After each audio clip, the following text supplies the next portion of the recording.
So 2 weeks din tayong hindi nakababa sa ating backyard dahil maulan ng kondisyon. Pero ngayon guys, dahil medyo maaraw na at pwede na tayong maglakad dito sa tagiliran, ay silipin natin ang ating mga pananim. So obviously end of the season na dahil pumasok na nga ang fall, papakita ko sa inyo guys ang ating mga tanim at mag-harvest din tayo dahil I think hindi na yan magiging successful sa mga darating na araw dahil lalamig na rin. So ito na guys ang ating tanim na eggplant. So meron pa rin tayong mga maliliit na eggplant dyan, parang 5 piraso pa to guys. Ayan. Meron akong nakitang malaking eggplant dito na kailangan ng i-harvest. Kumuha lang tayo ng scissors. Tapos, bumalik na nga ako dito. So, tingnan nyo to guys. Napakalaki. Ayan guys, oh. So, gupitin na natin yan bago pa masayang. Yun. Ito na guys. Sobrang laki. Ayan. Kumuha pa ako ng basket guys kasi para ilagay natin dito yung ating mga harvest. So, meron pa tayo ditong 2. And then dito naman ay meron pa rin 2. May mga maliliit pa nga guys pero I don't think yan ay magiging successful pa. Tingnan nyo to guys, merong mga naligaw na green beans. Dahil yung mga green beans nga ay, itinutusok ko lang yung buto nun guys, kung saan merong extrang space or lupa. Ayan guys, may green beans din tayo dito. So ito. Tapos ito na yung ating green pepper, yung long hot pepper natin guys. Meron tayo ditong isa, kunin na natin yan. Yung mga dahon nito guys, gugupitin natin to. So si daddy ay, tapos na rin magtrabaho, nagpagupit lang siya sandali. Tapos magpapatulong tayo kay daddy. So ang gagawin natin dito guys, gugupitin ko to, tapos kukunin natin yung dahon. Ayan yung eggplant natin guys dito, naging ano na oh, brown na. So tingnan niyo guys kung gaano kadumi ang ating likuran. Ayan si daddy ay nagkolekta na ng mga dahon, inilagay niya dito guys sa ating pumpkin plastic. Ito guys ay ano pole beans, tingnan niyo oh. Late na siyang nagbunga. Late ko na rin kasi itong napunla. Ayan. Silipin natin. Tingnan niyo guys ang ating lower deck. Alan na. Grabe. Tingnan niyo yung kamatis natin. May kumagat na guys. Ayan. Nakita niyo ba yan? Sayang. So ito guys ay itatapon ko. Ano ko na lang dito. So kakainin na to ng mga squirrels and chipmunks. Napakapangit kasi ng weather ng mga nakaraang araw. 2 linggong nag-uulan dito. So ito guys, yung mga kamatis natin, dahil lumalamig na, kahit na green, kunin na natin. Ito maliliit na to guys. Ayan. Kasi guys, pag sobrang lumamig, talagang hindi na yan magiging maganda yung tubo. Tingnan nyo kung gaano kadami yung lilinisin natin.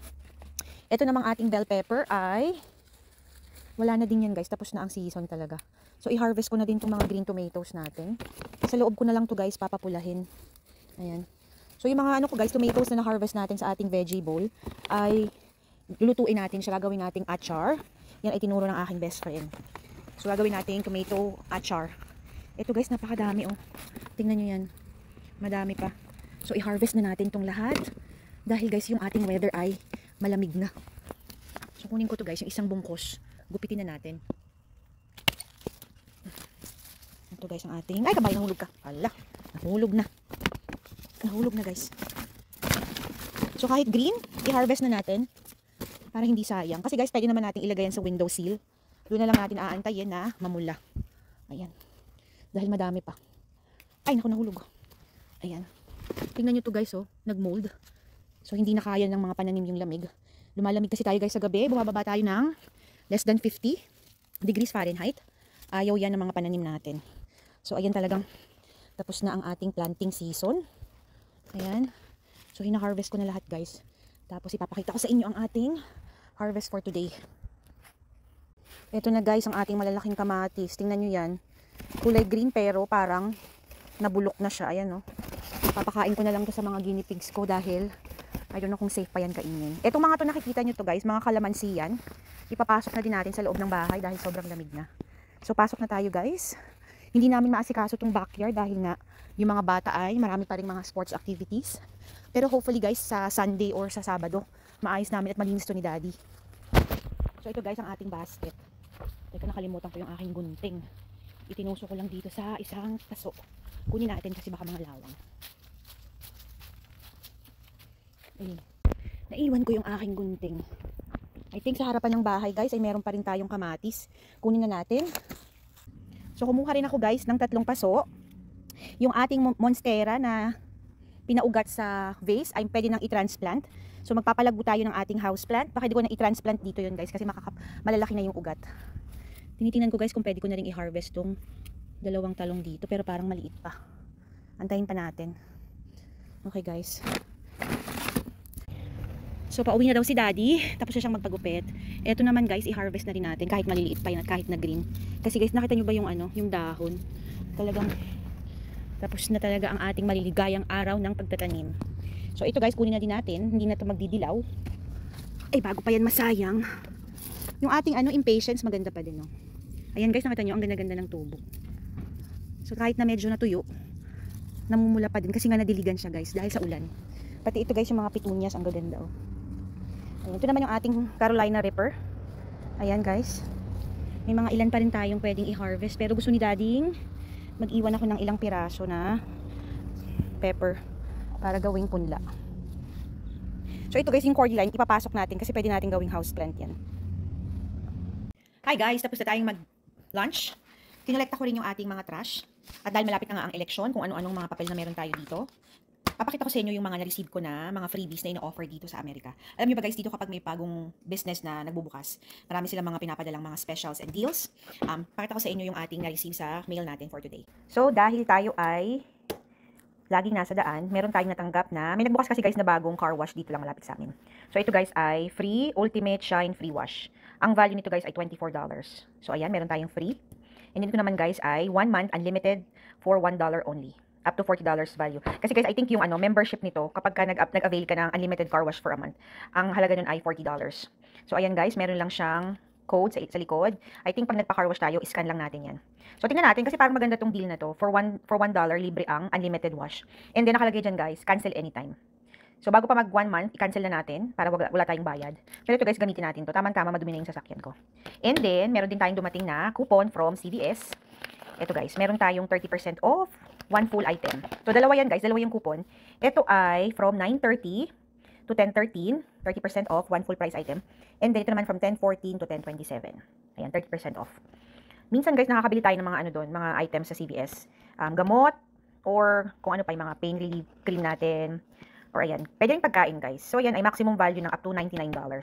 So, itago natin to kasi sayang naman. And then, from HelloFresh naman guys, meron tayong 10 free meals. First box, ship free. So, yung HelloFresh guys, ito yung mga ready to eat na mga mga meals. Dito kasi guys, marami sila ditong mga ganyan. Dahil napaka-busy nga ng buhay dito sa Amerika. Maraming mga ganitong company na nag-offer ng mga meals na ready to eat or iinitin mo na lang. So, meron tayo nito. 10 free meals, first box, ship free. Ito ng ating, so naputol guys, ito ang ating special code. Hindi ko alam kung magbabayad ka dito or something eh. Pero nakalagay dito guys, visit hellofresh.com/October 2004. So, ayan. Sabi lang dito, visit hellofresh.com. Enter your special code on the front of the card. Enjoy 10 free meals plus free shipping. So, tingnan natin to, di ba? Why not? Kasi kung libre naman. So, itabi natin yan. Ito guys, puro mga trash yan. So, isi-shred natin or syempre tatanggalin natin ang ating pangalan dyan. And then, meron din tayong dumating na booklet from Amazon. Dahil malapit na ang Christmas guys. Yan ang Amazon shopping. Maraming taong namimili dyan. Kung ano-ano. So, tayo naman ay hindi nagsha-shopping ng mga toys dahil malalaki na nga ang mga anak natin. So, ito may sticker silang libre dito. Pwede mo rin gamitin yan. So, ito ay hindi naman natin kailangan. Sayang yung mga papel, di ba? Nag-aaksaya sila ng papers. So, ibig sabihin marami silang pinuputol na puno. Ayaw natin ng ganyan, guys. Lalo na yung mga ganito, yung mga about sa mga election. Maraming, ayan guys, puro yan. Puro mga trash yung mga yan. Ano naman to? Meron tayong 10 days only. Ito naman ay sa David's Furniture. So, ayan guys, $500 off. Kapag nag-purchase ka ng 5,000 worth, yung mga sofa, gamit sa bahay, hindi natin kailangan yan. Masaya na tayo sa ating simpleng kagamitan. So, ito lang itapon natin to. Meron din tayo dito mga dyaryo. Ito guys, nire-reuse natin to. Alam nyo naman kapag mga babae, every month tayo ay mayroong bisita. So, ipambalot natin yan ng ating sandwich. Ayan. Kasi naman itapon. So, yung mga freebies guys, itatabi natin. Ito naman ay for trash. Ito rin siguro pang pang balot yan. Sayang naman. Tapos ito na guys ang ating na harvest. Oh, ayan ang ating mga harvest for today. Itapon ko lang yung mga trash ko at ipakita ko sa inyo yung mga harvest nating kamatis. Okay guys, ito na ang ating napakalaking eggplant at napakaraming tomatoes. Karamihan dito guys ay green pa. Kinuha na natin kasi guys sobrang lumalamig na. So pag hindi naman natin kinuha guys, mabubulok yan. Meron tayong isang hot pepper at saka mga green beans na ilang piraso. Pero karamihan dito ay tomatoes. So, ito na guys, ang nag-uumapaw nating tomatoes. Tingnan nyo guys, kapag sobrang lumalamig, nagkakaroon siya ng ganito. So, nabubulok. Kaya naman, kahit na green pa, ay inani ko na. Ito guys, ay magiging pula pa naman. Lalagay lang natin to sa window or papaarawan lang natin. Itatapon ko na to guys. Meron din tayong na-harvest na Carolina Reaper. Sabi ni Daddy, magtira daw ako ng ilang piraso. Meron pa yatang 4 doon para gawing binhi. And then, ito na ang ating napakaraming tomatoes. Tingnan nyo to guys, yung malaking kamatis. Napabayaan na natin eh. So, yan. Kulay green pero parang hindi ko alam. Hindi naman siya bulok. Binuksan ko yung isa guys. Ito yung laman. Pinakain ko na kay Nugget at saka kay Piggy Smalls. Gustong-gusto to ng mga alaga akong guinea pigs. Ayan guys. So, ito ay pinakain ko na sa aking mga pets. So, tapos na tayong kumain ng lunch. Si Daddy ay nagpagupit lang ng mabilis. Ngayon naman ay nagmumuna siya ng grass at maglilinis din yata siya ng harapan at saka likodan. Ako naman guys, tapos na rin kumain. Lililigpitin lang natin yung ating upper deck. Wawalisan natin yung mga dahon dahil napakadumi talaga. And then, i-harvest ko na din yung mga kamatis na green pa dahil this week, moving forward, hindi na tayo aabot ng 80 degrees. Tapos na rin yung tag-ulan dito. So, thankfully, makakapag-ayos tayo ng ating backyard. Okay guys, yan lang muna for today's video. Maraming salamat sa lahat ng sumusuporta sa atin dito sa FB World. Remember, family time is the best time and every gising and harvest is always a blessing. Happy Thursday everyone. God bless. Bye!